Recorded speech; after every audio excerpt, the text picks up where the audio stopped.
of Orthodox spirituality. Lord, have mercy, Lord, have mercy. A wondrous journey into Orthodoxy. Lord, have mercy. Prepared and presented by Angeliki Antonakou, Lekea. Lord have mercy, Lord have mercy, Lord have mercy, Lord have mercy, Lord have mercy, Lord have mercy, Lord have mercy, Lord have mercy, Lord have mercy, Lord have mercy. Lord have mercy, Lord have mercy, Lord have mercy, Lord have mercy, Lord have mercy, Lord have mercy, Lord have mercy, Lord have mercy, Lord have mercy, Lord have mercy, Lord have mercy, Lord have mercy.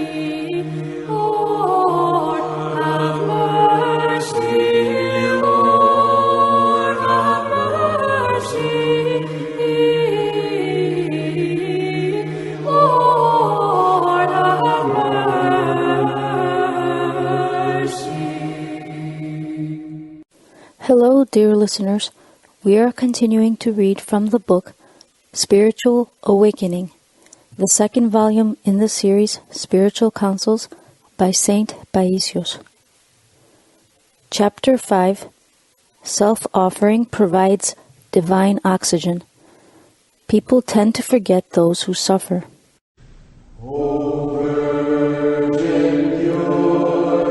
Yeroda, you have said that the more we deprive ourselves of human consolation, the more we receive divine consolation. Is this why prayer is felt more when one is hungry? Yes, but a hungry person can also understand the hungry. A satiated person cannot understand the suffering of the hungry. I heard that somewhere people throw away food, and down the street there are people, some Greek-origin Russian refugees from Pontus, who have no food to eat. Those poor people live in hothouses and corrugated iron shacks. Let's say that those who throw away the food do not know of the needy people nearby. Can't they at least ask and find out? They throw the food away. We refuse to give away even things that we no longer need.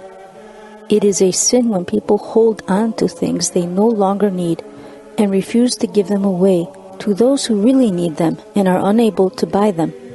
That, for me, is the greatest hell. At the hour of judgment, Christ will tell us, "For I was hungry, and you gave me no food." Matthew 25, verse 42. Some people who have everything say, "There are no poor people today." They don't think of others. They don't put themselves in other people's shoes so as not to be disturbed and lose their peace of mind. Then how can they possibly find the poor and the hungry? But if you think of others, you will seek out the poor and find out what they need. There are so many orphans who have no one to show them some human warmth. People tend to forget those who suffer.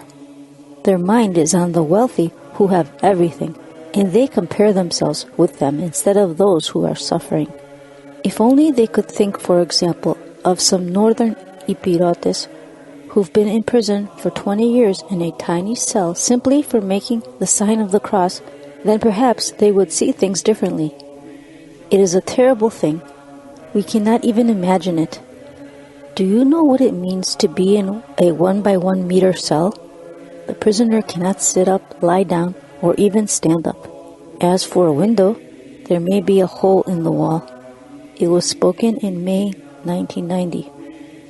Yeroda, that is more like a grave than a prison. At least in the grave one is spread out flat, and the tortures that go on in those prisons. There is so much suffering today. The world is making weapons and has abandoned those who suffer. In Africa, I saw people eat camel droppings. The people there have bodies that don't look like bodies. They look like frogs. Their chest is like a little basket of bamboo strips. Why am I troubled? We have everything and can't feel the pain of others. And yet, we still want to go to paradise. When I went to the holy monastery of Stomion in 1958, there was in Konica a Protestant who was supported financially from America and who had proselytized 80 families. He had also constructed a building where the families gathered. Those poor people had great needs, and because of their great poverty, they were forced to become Protestants. for they were then helped financially. One day, one of them said to me, "Because of my great need, I would even become a Jew." When I heard this, I said to myself, something must be done. I gathered a few people who were somewhat better off and could help, and I talked to them. At the time, these people were entirely worldly, but at least were well disposed. One soul in particular, although entirely worldly then, was great-hearted. When I saw her, I said to myself, on the outside she looks like a rotten branch, but inside she is a good kindling. We decided to collect some money and give it to the poor families. Whatever money was gathered, I told them to go and give it themselves to the poor so that they themselves might be helped spiritually. This way, even if their heart was hard as stone, it would soften and become a human heart, and the gate of paradise would open for them too. Soon, all of them changed heart because they could see the suffering that existed around them and did not have the heart to go out and have fun. They would tell me, "You have disarmed us. How can we go now to entertain ourselves?" They also came close to the church. Later, I learned that one of them became a chanter. But the 80 families too, by the grace of God, returned to the Orthodox Church one after the other. Later, when the American Protestants came to see the work of the Protestant who had proselytized the families, they took him to court because he no longer had any followers. Yaroda, some people will readily ask for help when they are in need, while others say nothing. Many are ashamed and do not want to be exposed. These people are in greater need, and any help given to them matters more. I know of 2 doctors who for some reason became so poor that they did not have money to buy even some aspirin. For someone who has love in him, it's not enough to simply give to anyone who happens to ask for charity. He seeks to find people who have some need in order to support them. My mother always looked to find such cases. The criterion of love. When someone has the wherewithal to give charity, you can't be sure whether he has love or not, for he may not be giving out of love, but just to get rid of certain things. When someone does not have much and yet does offer charity, then his love is evident. Let us suppose that I believe I have love. God, in order to test my love, sends me a poor person.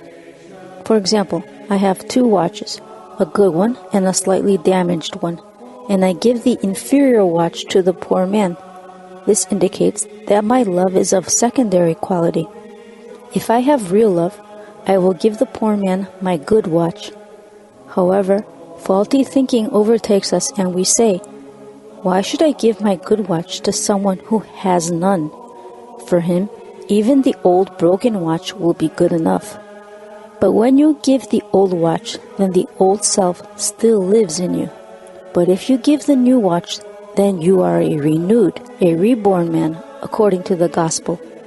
It is a damnable state when you keep both watches and give neither away. Yaroda, how can someone get out of that state?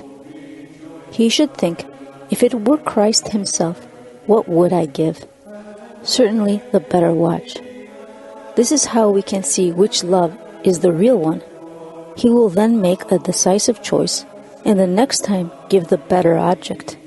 At first it may be a little difficult, but if he keeps on trying like this, he will eventually get to the point of giving both the old and the new in order to help others. He may then not have a watch, but he will have Christ in his heart and will hear the sweet beat of his heart rejoicing with divine joy. If they take away your coat and you also give away your shirt, then you will be clothed by Christ. If you feel sorry for some unfortunate soul and help him, think, if he were Christ himself, what sacrifice you would make. This is how we can be put to the test. The person of faith sees Christ in the person next to him. Christ himself has said, "Whatever you did to one of the least of my brethren, you did it to me." The honor, of course, is given to each person accordingly, but the love is the same for all.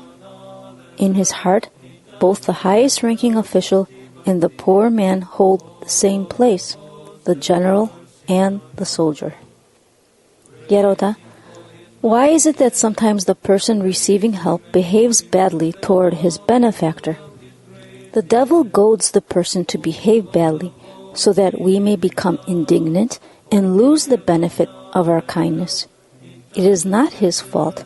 The devil goads him to make us lose everything.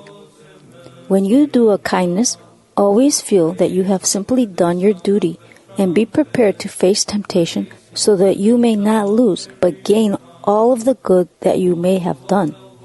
Someone, for example, offers charity and has no intention of revealing it. Then temptation comes into it and makes others say to him, "You avaricious person, you have done nothing," and so on, while so-and-so has done this and that. This may force him to say humbly, "Well, I too have done something small, a hospital." Or he may become indignant and be forced to say, "Who, me? I, who have done this and that?" Either way, he loses the spiritual benefit.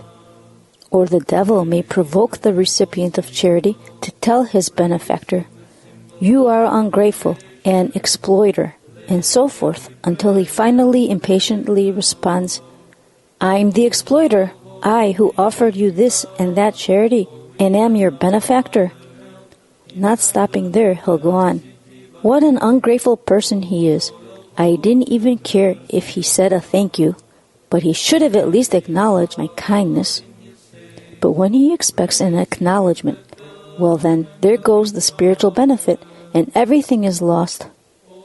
Whereas, if the benefactor holds on to the good thoughts and says, "It's better that he's forgotten the kindness I did him," or perhaps he was upset or tired to speak like that, he excuses the bad behavior and does not lose the spiritual benefit. When we do not expect repayment of any kind for our kindness, then our spiritual reward remains pure. Christ did everything for us, and we crucified him. What is it that we say in our hymns? "Instead of the manna I offered them, they gave me gall to drink." Let us always try to do good without expecting anything in return. He who gives receives divine joy. Two joys exist for man. One is the joy of receiving, and the other is the joy of giving. The special joy one feels when giving cannot be compared with the joy one feels when receiving. If man is to understand whether or not he is making spiritual progress, he must first look within himself to see if he rejoices when he gives and not when he receives. If he's upset when receiving and joyful when giving. Then again, if he's working properly spiritually, he will rarely ever remember the good he has done, but will never forget even the smallest good done to him. He can never ignore the smallest benefaction of others. He may have given an entire vineyard to someone and forgotten about it, but if the other person gives him just a bunch of grapes from that same vineyard, he will never forget it. Or he may have given someone many valuable carved wooden icons and forgotten about it. But if the receiver later reciprocates by giving him a small icon made of plastic, he is moved by the gesture, even though it is of such insignificant value, and out of gratitude, he's already thinking how to repay the favor. He could give away even an entire chapel along with a plot of land and still put it out of his mind. In other words, the correct spiritual approach is to forget the good you do to others and to remember the good others do to you. When someone reaches this state of spiritual being, then he is indeed human, a man of God. But on the other hand, if someone constantly forgets the good done to him by others and only remembers the good he has done to others, this work is contrary to what Christ seeks from us. But even if one thinks, "You gave me so much and I gave you that much," this too is an unacceptable mentality, grocer-like. I try to give to the person who has the greatest need. I don't reckon things according to a bargaining mentality. He gave me these books, and now I owe him the same amount which I must pay in order to be even. Or, if others don't give to me, I won't give them anything either. This too is nothing more than a human form of justice. He who receives experiences human joy, but he who gives experiences divine joy. Divine joy comes to us by giving. Someone, for example, gives me a book. He now rejoices spiritually, divinely, and I, who receive the book, rejoice humanly. When I too give the book, I too will rejoice divinely, while the other person who receives it will rejoice humanly. But if he too goes on to give it, then he too will rejoice divinely, and so on. Do you see how with one thing alone, many people can rejoice both humanly and divinely? One must learn to rejoice by giving. When he rejoices by giving, he is properly placed and is networking with Christ. He has divine grace. When he gives or offers something, the joy he feels provides him with divine oxygen. When someone rejoices when he receives, or when others are sacrificing themselves for him, this type of joy is full of an asphyxiating stench. The people who offer themselves unconditionally, without any consideration for themselves, will be the ones who will judge us in the future. What wonderful joy these people experience! These are the people Jesus Christ protects. But most people, unfortunately, are only happy when they receive things, so they deprive themselves of any divine joy and remain tormented. Christ is moved when we love our neighbor more than ourselves, and he fills us with divine gladness. You see, he did not restrict himself to, "You shall love your neighbor as yourself," Matthew 22 verse 39, Mark 12 verse 31, Luke 10 verse 27, but went on to sacrifice himself for mankind.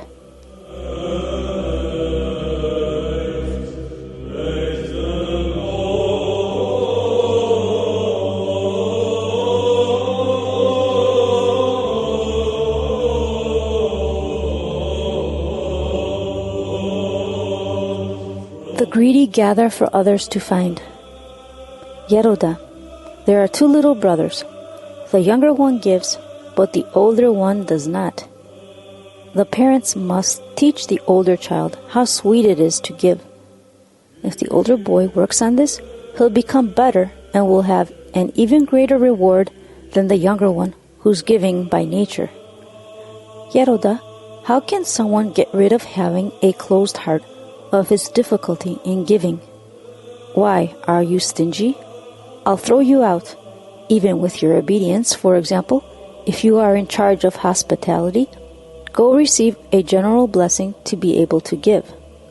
Don't you see how God himself is so generous in giving his blessing to all? If someone does not become used to giving, he becomes used to stinginess, and then he has difficulty in giving.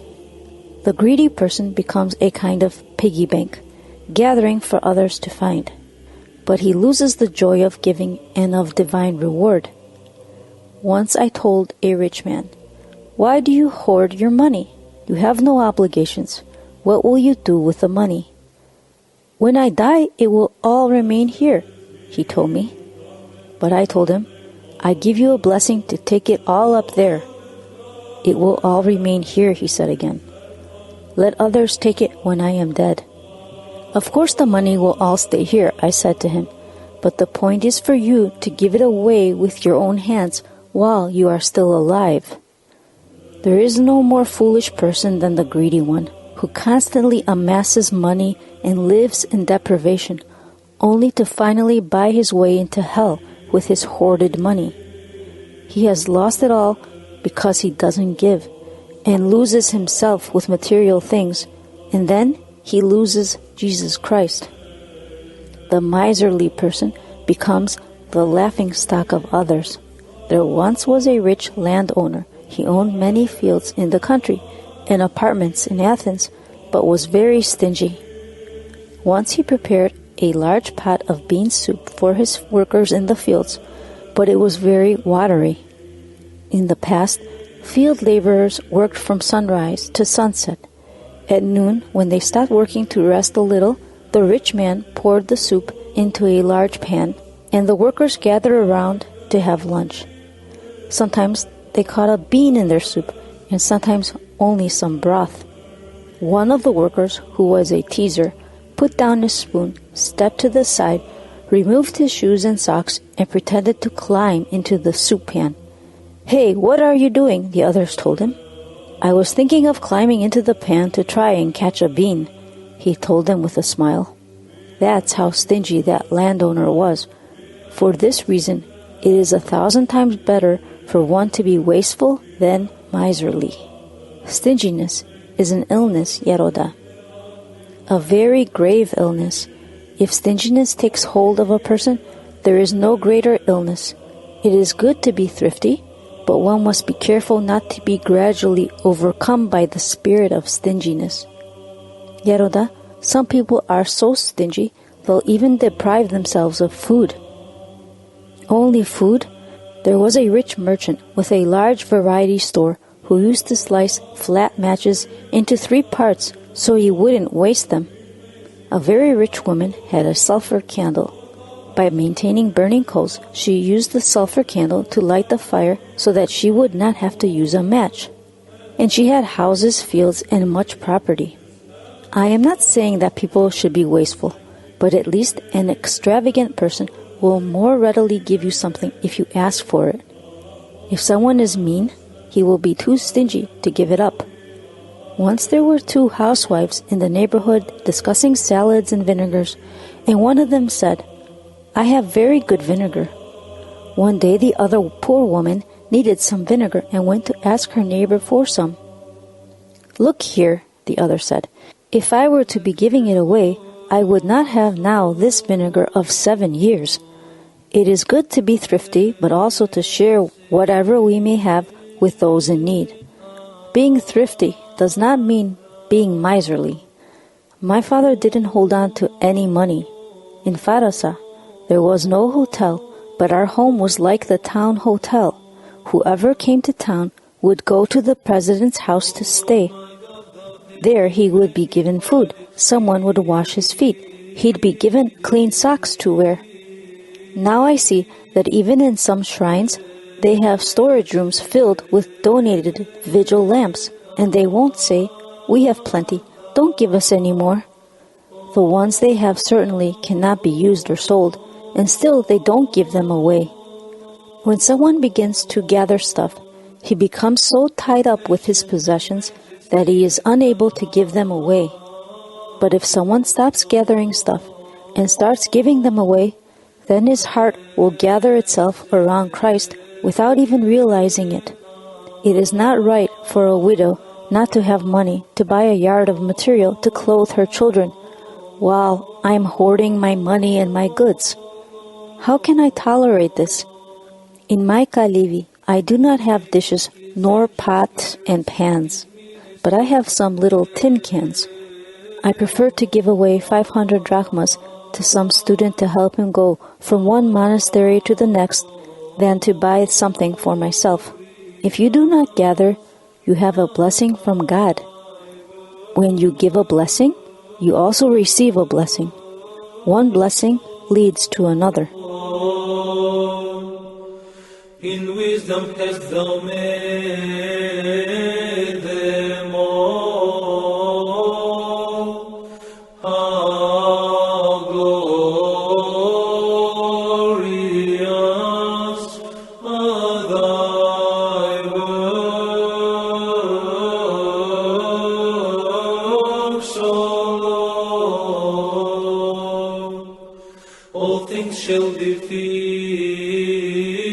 with goodness. Glory to thee, O Lord, who hast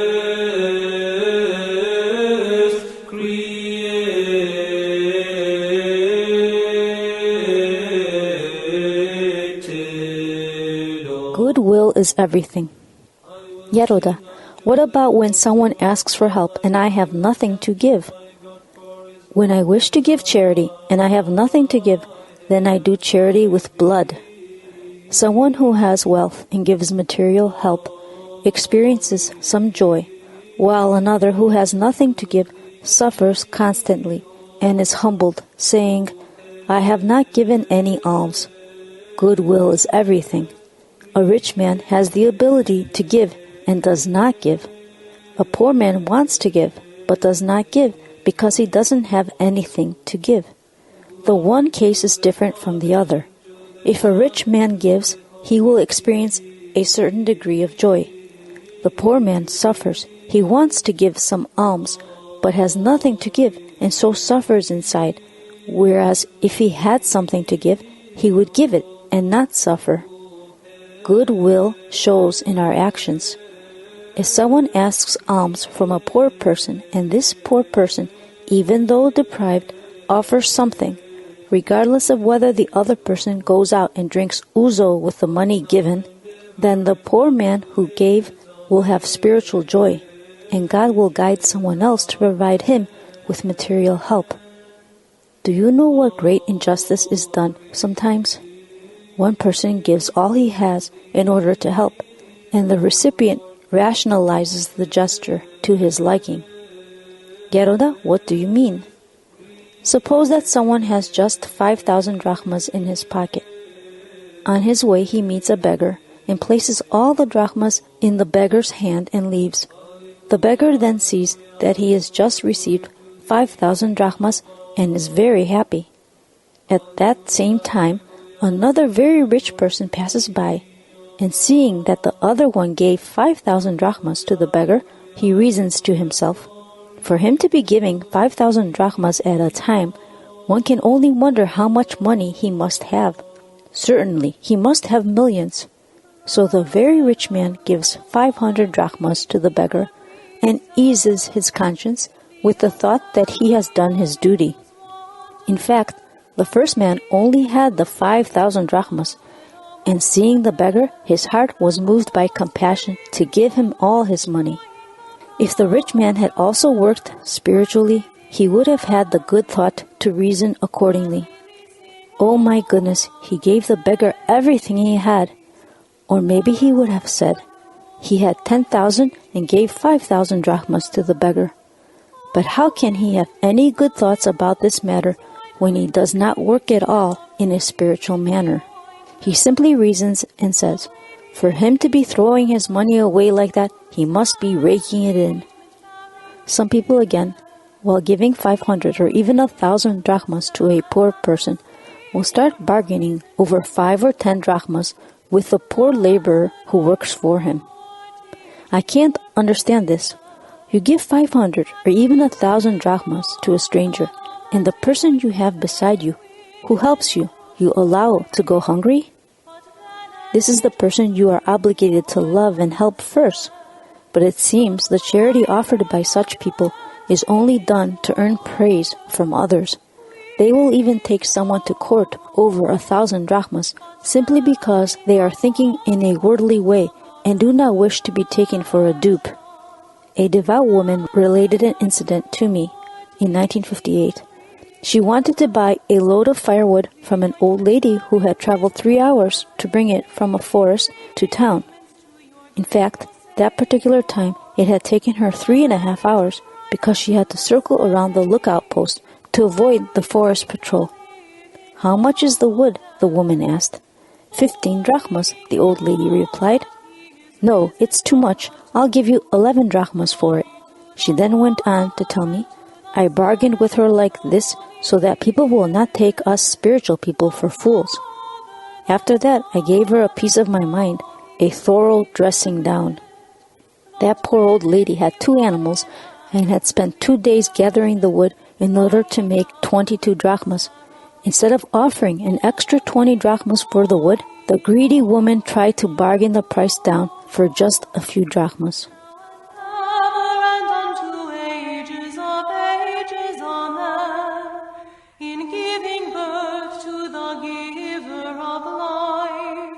Dear listeners, our show has come to an end. Thank you for listening. We will continue once again where we left off in our next show. Until then, be well. Lord, have mercy. Lord, have mercy. Lord, have Readings of Orthodox Spirituality. Lord, have mercy. Lord, have mercy. A wondrous journey into Orthodoxy. Lord, have mercy. Prepared and presented by Angeliki Antonakou Lekea.